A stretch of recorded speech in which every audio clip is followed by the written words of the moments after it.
guys have been asked every single question by every single report, mostly Dwayne in the last couple of weeks. It's got to be insane for you. Are you exhausted or are you still jacked up? From what, the questions? Everything, yeah. I'm exhausted from the questions. Are you?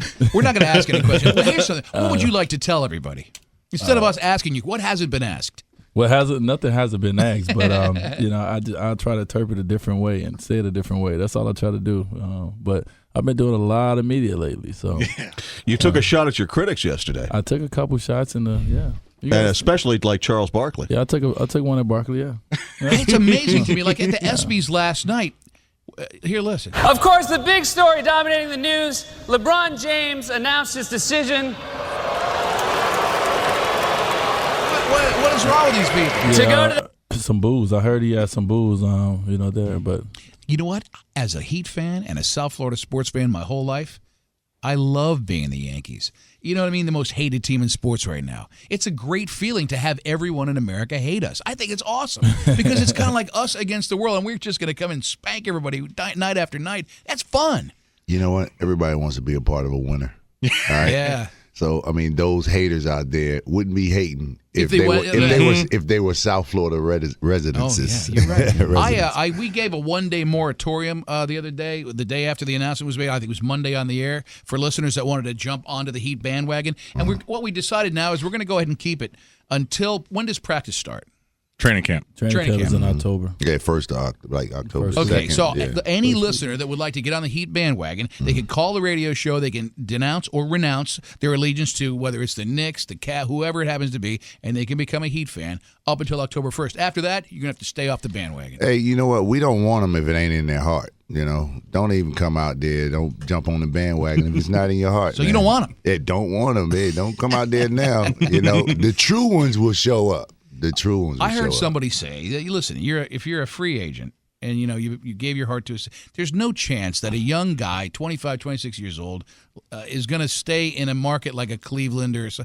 When you have a chance to go to a great city like Miami to play for a guy like Eric Spoelstra and Pat Riley, and to team up with guys like you guys, there's just no way. And have an owner like Mickey Harrison, you know. Is it true, Dwayne, that he gave you a cruise ship? We ain't worked that in the deal. Dang. Is it true that Jay-Z, a basketball team owner himself, bought season floor seats for the Heat? There's been a lot of rumors about who's buying seats. We don't know. Oh, you don't have any idea? I'm not executive. You got to ask Alonzo. I don't know. Hey, I'm not in ticket sales. But are they coming out do you know that they're coming out of the woodwork to buy these? For sure. Yeah, for sure. Do you want to hear a story? Yeah, everybody wants to be, right there on the stage. Well, like you said, everybody loves a winner. Exactly. But the biggest thing about everything is that for someone like LeBron to be crucified for making a decision that was best for him and his family is very unfortunate. Yeah. That's at the end of the day. LeBron's a big star in Cleveland. It doesn't matter where he played. He was going to be LeBron James, a big star. But he just did what he felt was best for him and his family. And you get crucified for that, I don't know what else you can do in life. But do what's best for you. Do you have a copy of that letter we sent to Dan Gilbert Toast? Not on me, no. Just so you know, we have Cleveland fans that want to murder our radio show. They're really upset people.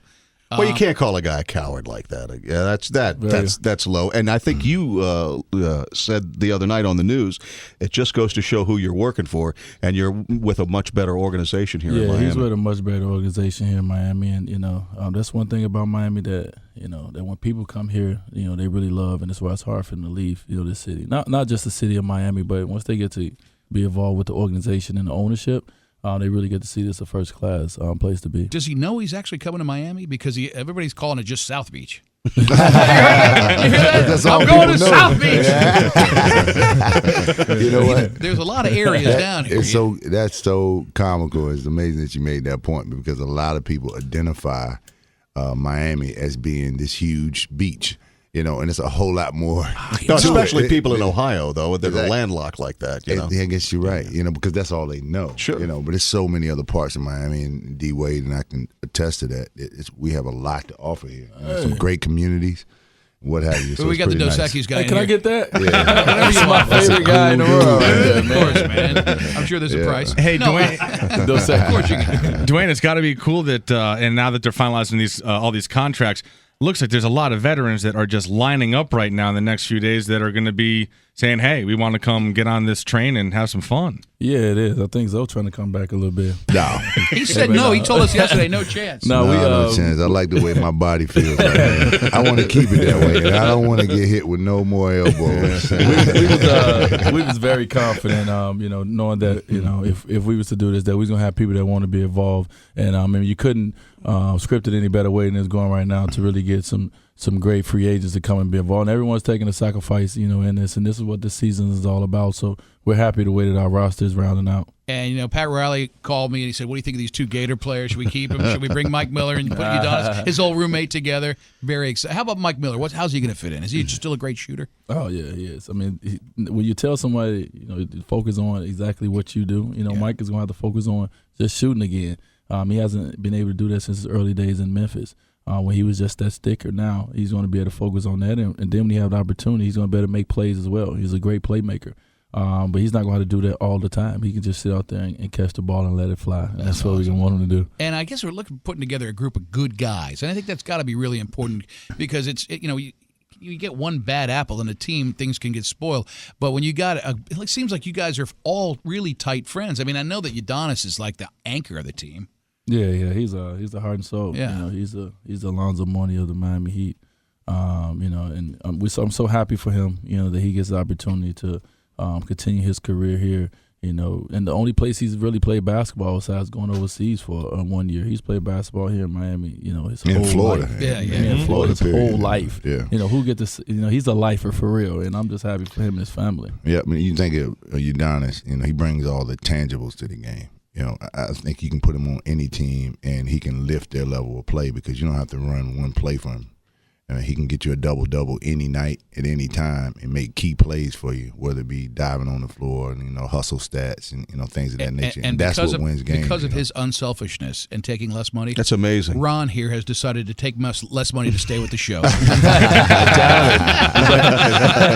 Sacrifices everywhere. Take a hit for the team, man. We've asked you many questions about basketball, but really the focus today is what you guys have done. I mean, Alonzo, you started this thing, how many years ago? 10? 14 years. Like I said, it was a long time ago. Yeah. And you guys have been with us every step of the way, and I appreciate that. Well, Big 106, baby. 105.9, but that's Oh, okay. yeah. It used to be 106. If you round it off. And you know what? This time, though, you're on the air from the Keys all the way up to we got a couple more radio stations. almost to Orlando. So, you got a lot of fans out there listening to you. And the letter that we wrote to Dan Gilbert, you guys want to hear this? Let me hear it. Trying to forget, aren't you? Well, you heard his letter. Did you read it? How did y'all? Yes. Would you email it to him or somebody? That We you posted do? it on Facebook. We put it on Cleveland Cavaliers website. We put in a Cleveland Newspaper. Newspapers, yeah. Dear Dan, Melissa Gilbert, and Cleveland Cavalier fans in all of northeastern Ohio, Akron, Steubenville, Youngstown, and all other Rust Belt cities, wherever you must be. In response to your obnoxious, convoluted, over-the-top, and embarrassing letter, here's South Florida's reply. We're sorry that the Marlins beat the Indians in the '97 World Series. We're sorry your river doesn't catch fire anymore due to the failure of industry along the Cuyahoga. We're sorry that your biggest sports star previous to LeBron, Bernie Kosar, chooses to live here part of the year. We're sorry that LeBron took less money to live and move to Miami, or South Beach as ESPN calls it.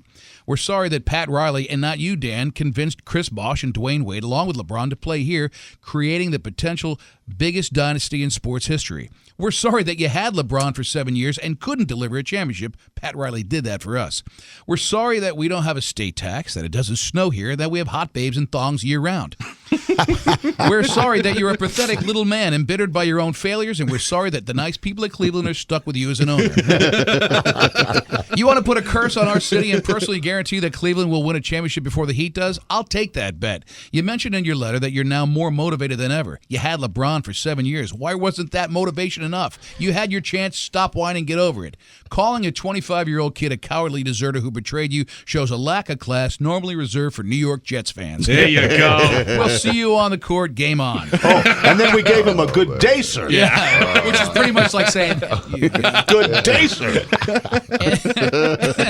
So that's where we are with Cleveland. And my goodness. I can't read the responses that the people have played. And it'll be fun when the Heat play the Cavs. That's a stroke of genius. Here, I'll get a copy.